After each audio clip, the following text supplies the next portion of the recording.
Lawn میں بیٹھے ہوئے تھے، بچے بھی لان میں جو ان کے ساتھ موجود تھے، اور ملازم تھے گھر پہ، اور گھر پہ کوئی نہیں تھا نا، باقی لوگ باہر نکلے ہوئے تھے.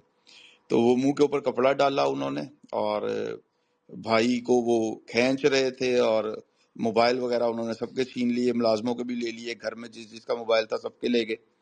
اور بھائی یہی کہہ رہے تھے کہ یہ میرے اپنے لوگ ہیں، اور بھابھی بہت زیادہ پریشان تھی، بھابھی گھر پہ موجود تھی، اور بچے چیخ رہے چلا رہے تھے. انہوں نے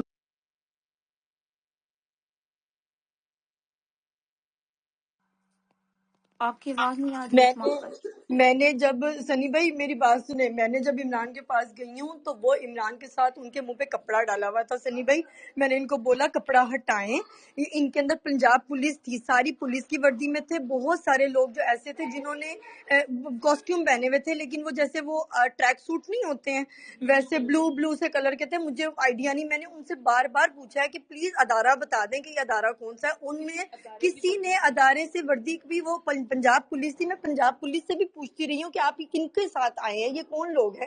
انہوں نے کہا کہ انہوں نے پورا منہ پہ کپڑا ڈالا ہوا تھا عمران کے. تو میں نے ان کو بولا کپڑا ہٹائیں، میں نے بات کرنی ہے. تو عمران نے مجھے کپڑے کے اندر سے منہ ڈھانپا ہوا تھا. مجھے کہتے ہیں میں پریشان نہیں ہوں، میں ٹھیک ہوں. میں نے کہا آپ کو یہ کچھ کہہ تو نہیں رہے؟ کہتے نہیں، انہوں نے ابھی تک مجھے کچھ نہیں کہا. اس کے بعد انہوں نے گاڑی تھوڑی سی آگے کیا تو عمران نے کہا مجھے بات کرنے دے، میری مسز ہیں.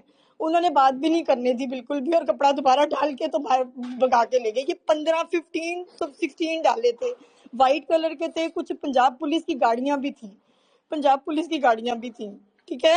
اور عمران کو میں جب 2-3 دفعہ میں نے پوچھا کہ کپڑا ہٹائے، وہ کپڑا نہیں ہٹا رہے تھے ان کے منہ سے.